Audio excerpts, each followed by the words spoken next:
Hello my students, आज की इस वीडियो के अंदर हम डिस्कस करने जा रहे हैं हार्ड डिस्क को। स्टूडेंट्स, हार्ड डिस्क से रिलेटेड जो मेन पॉइंट्स हैं उनको मैंने यहाँ पर नोट कर दिया है। एक एक पॉइंट को आपको साथ साथ एक्सप्लेन करता जाऊंगा। इन पॉइंट्स को नोट करने का जो पर्पस था वो ये था कि जब आप याद करते हैं तो कुछ पॉइंट्स आपसे मिस हो जाते हैं, तो अच्छा तरीका यह है कि आप जो कोई भी टॉपिक हो उसके पॉइंट्स बना लिया करें, उन पॉइंट्स को माइंड में रखा करें और उनको माइंड में रखते हुए खुद से आप लिखा करें। और खुद से नहीं लिख सकते तो एटलीस्ट आप बुक से रिव्यू करें, उसको स्टडी करें और स्टडी करने के बाद आप ये पॉइंट्स को माइंड में रख लें, और ताकि जब आप उसको नोट करें तो आपको पता हो इसके अंदर ये पॉइंट्स आते हैं। कोई पॉइंट मिस है तो उसको आप लिख सकते हैं। फिर तो चलिए स्टार्ट करते हैं। सबसे पहले मैं थोड़ा सा इंट्रोडक्शन बता दूं इसका कि हार्ड डिस्क क्या होती है और कौन सी स्टोरेज डिवाइस है, ये किस तरह से ये डाटा को स्टोर करती है, इन तमाम चीजों को डिस्कस करते हैं। हमने इससे पहले पढ़ा था मैग्नेटिक टेप को, हमने पढ़ा था फ्लॉपी डिस्क को और ऑडियो वीडियो कैसेट को डिस्कस किया था। तो ये तमाम चीजें जो हैं ये डाटा को स्टोर करती हैं with the help of magnetism. Magnetism के प्रिंसिपल्स को यूज करते हुए इसमें हम डाटा को स्टोर करते थे। तो हार्ड डिस्क भी एक डिवाइस है जो मैग्नेटिज्म के प्रिंसिपल को यूज करते हुए डाटा को स्टोर करती है।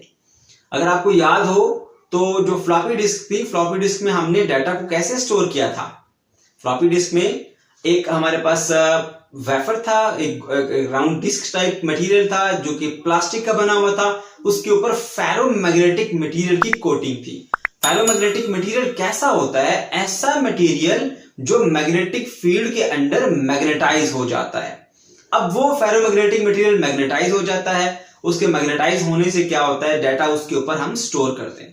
ये जो हार्ड डिस्क है ये भी इसी तरह के हार्ड डिस्क, इसके नाम से जाहिर है कि इसमें जो डिस्क आप इस्तेमाल करते हैं वो रिजिड बॉडी होती है, एक सख्त मटेरियल की बनी होती है, एक मेटल की बनी हो सकती है जिसके ऊपर मैग्नेटिक मटेरियल की कोटिंग होती है, यानी फेरोमैग्नेटिक मटेरियल। हम इसके ऊपर मैग्नेटिक फील्ड को सेंड करके डाटा को स्टोर कर सकते हैं और इसी से हम डाटा को रीड भी कर सकते हैं। ये एक ऐसी डिवाइस है जो आपके तमाम पर्सनल कंप्यूटर जो है उनके अंदर पाई जाती है। आपका लैपटॉप हो, आपका पीसी हो, कोई भी हो, उसके अंदर हार्ड डिस्क जो है वो पाई जाती है। और इसके अंदर जो खूबी है वो क्या कि ये लार्ज अमाउंट ऑफ डाटा को स्टोर करती है, परमानेंटली स्टोर करती है। बहुत सारी बातें और भी हैं, अब हम यहाँ पे डिस्कस करते हैं। साथ साथ एक एक पॉइंट आपको बताता जाऊंगा और समझाता जाऊंगा, बताता जाऊंगा। यहाँ मैंने शार्ट पॉइंट्स लिखे, फिर बता रहा हूं आपको, आपने इसको डिस्क्रिप्टिव वे में लिखना है क्योंकि यहाँ पॉसिबल नहीं कि मैं पूरे बोर्ड पे वो टॉपिक लिख दूं, फिर आपको समझ नहीं आएगा। इसलिए चलिए स्टार्ट करते हैं एक एक पॉइंट करके। सबसे पहले हम बात करते हैं पहले पॉइंट की कि हार्ड डिस्क क्या है। Hard disk is a secondary storage device used to store the data permanently। Secondary storage device का क्या मतलब हुआ? देखिए, प्रोसेसर जो है वो डाटा को एक्सेस करता है। एक प्राइमरी स्टोरेज होती है, एक सेकेंडरी स्टोरेज होती है। डाटा जो एक्सेस करता है प्रोसेसर वो सिर्फ और सिर्फ प्राइमरी स्टोरेज से एक्सेस करता है, डायरेक्टली सेकेंडरी स्टोरेज से एक्सेस नहीं करता। जब कभी हमें डाटा को सेकेंडरी स्टोरेज से एक्सेस करना होता है तो वहां से डाटा प्राइमरी में भेजा जाता है, प्राइमरी से फिर वो प्रोसेसर तक जाता है। फिर सुने, डाटा सिर्फ और सिर्फ प्रोसेसर प्राइमरी से एक्सेस करता है, प्राइमरी स्टोरेज जिसको हम रैम कहते हैं, रोम कहते हैं। ओके, तो जब हमें कोई और डाटा एक्सेस करना होता है, यानी किसी हार्ड ड्राइव, जैसे ये हमारे पास एक सेकेंडरी स्टोरेज डिवाइस है जो प्रोसेसर से डायरेक्टली डाटा एक्सेस नहीं होता, तो इससे क्या होता है, डाटा जाता है प्राइमरी यानी रैम में और रैम से फिर जाता है उसमें प्रोसेसर तक और प्रोसेसर उस डाटा को एक्सेस करता है। इसीलिए हम कहते हैं कि ये एक सेकेंडरी स्टोरेज डिवाइस है। बुक में लिखा हुआ प्राइमरी से तो स्टूडेंट्स थोड़े कंफ्यूज हो जाते हैं कि सर ये प्राइमरी में है या सेकेंडरी में, हमें क्लियर नहीं हो रहा।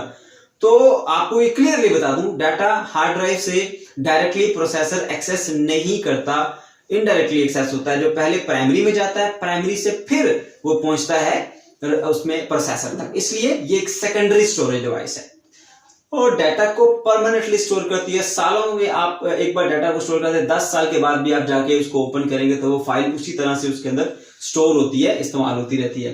Okay, second point, it works on the principle of magnetism. मैं आपको बता चुका हूं कि इसके ऊपर मैग्नेटिक मटेरियल की कोटिंग होती है, उसके ऊपर मैग्नेटिक फील्ड भेजी जाती है जिसके थ्रू डाटा को स्टोर किया जाता है उसके ऊपर मैग्नेटिक फील्ड की फॉर्म में। तो इसलिए मैग्नेटिज्म के प्रिंसिपल्स को यूज करते हुए हम इस पे डाटा को स्टोर करते हैं। Okay, it is direct data access device. Direct data access device क्या होती है? ऑडियो वीडियो कैसेट जो है वो भी एक ऐसी डिवाइस है जो कि मैग्नेटिज्म के प्रिंसिपल्स को यूज करते हुए डाटा को स्टोर करती थी। लेकिन उसमें इसमें क्या डिफरेंस है?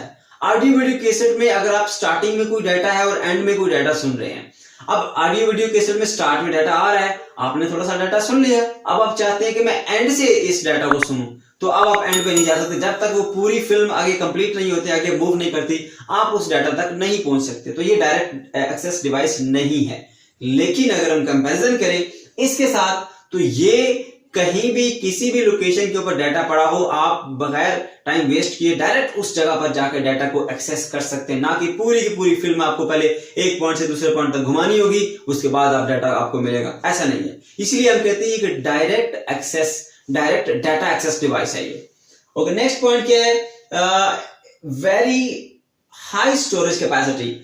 तो इसकी जो कैपेसिटी की बात करें तो हम यूएसबी से कंपैरिजन कर लें, हम उससे जो और हमारे मेमोरी कार्ड्स होते हैं, कोई और डिवाइसेस हैं, सीडी हो गई और बहुत सारी जो मेमोरी डिवाइसेस हैं, मेमोरी स्टोरेज डिवाइसेस, ये तमाम से कंपैरिजन कर लें, इसकी जो कैपेसिटी होती है वो बहुत ज्यादा होती है। टेराबाइट तक इसकी कैपेसिटी होती है। आप इसके अंदर ट्रेमेंडस अमाउंट ऑफ डाटा को स्टोर कर सकते हैं। नेक्स्ट जो पॉइंट हम लिखेंगे, it is a rigid magnetically sensitive disk. Rigid मतलब सख्त, इसके नाम से जाहिर है हार्ड डिस्क है तो मेटल की बनी होगी और उसके ऊपर मैग्नेटिक मटेरियल की कोटिंग होती है। मैग्नेटिक मटेरियल जो है वो फेरोमैग्नेटिक मटेरियल है, जो कि मैग्नेटिक फील्ड के लिए बहुत सेंसिटिव होता है। अगर मैग्नेटिक फील्ड उसके ऊपर आएगी तो वो स्टोर हो जाती है, मैग्नेटिक फील्ड को वो स्टोर करता है, मैग्नेटाइज हो जाता है उतना सा हिस्सा। इसलिए हम कहते हैं कि ये जो हमारे पास है ये मैग्नेटिकली सेंसिटिव डिस्क होती है। Magnetic disk spins rapidly and continuously inside a separate box connected to the computer. अब हार्ड डिस्क जो है वो ऐसे ही सिर्फ एक डिस्क की फॉर्म में आपको नहीं मिलती, ये पूरा बॉक्स होता है, बॉक्स बना हुआ था, उस बॉक्स के इनसाइड हार्ड डिस्क होती है और उसके ऊपर ये जो आपको एक हेड भी नजर आ रहा होगा, ये हेड उसके अंदर फिक्स होता है सब कुछ, जो डाटा को रीड एंड राइट करता है। तो वो बेसिकली क्या होता है, जब हम डाटा को रीड कर रहे होते हैं, राइट कर रहे होते हैं, तो वो कंटिन्यूअसली स्पिन कर रही होती है, मूव कर रही होती है। नेक्स्ट हम जाते हैं नेक्स्ट पॉइंट पे, it is never removed by the users. अब आप यूएसबी के अंदर भी डाटा को स्टोर करते हैं, ये भी एक डाटा स्टोरेज डिवाइस है, जब दिल चाहा उसको लगा लिया कंप्यूटर से, जब दिल चाहा हटा लिया। लेकिन यहां पे इसकी बात करेंगे तो अब आप अपनी मर्जी से इसको हटा नहीं सकते, ये उस तरह से हटा नहीं सकते जिस तरह से आप आसानी से यूएसबी को रिमूव कर लेते हैं। तो इसको आप फिक्स कर देते हैं कंप्यूटर के अंदर, तो फिर ये लगी रहती है, इसको हटाते नहीं आप। नेक्स्ट पे आ जाते हैं कि हमारे पास data stored in the sectors and tracks.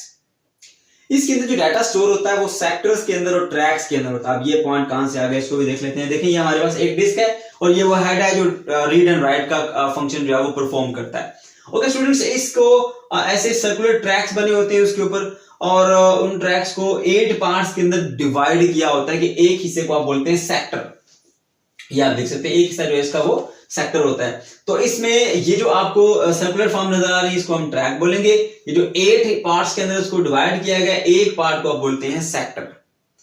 तो याद रखिए आप लोग ये बात कि एक ट्रैक के अंदर 8 सेक्टर होते हैं। ऑब्जेक्टिव के अंदर ये कभी आपको पूछा जा सकता है।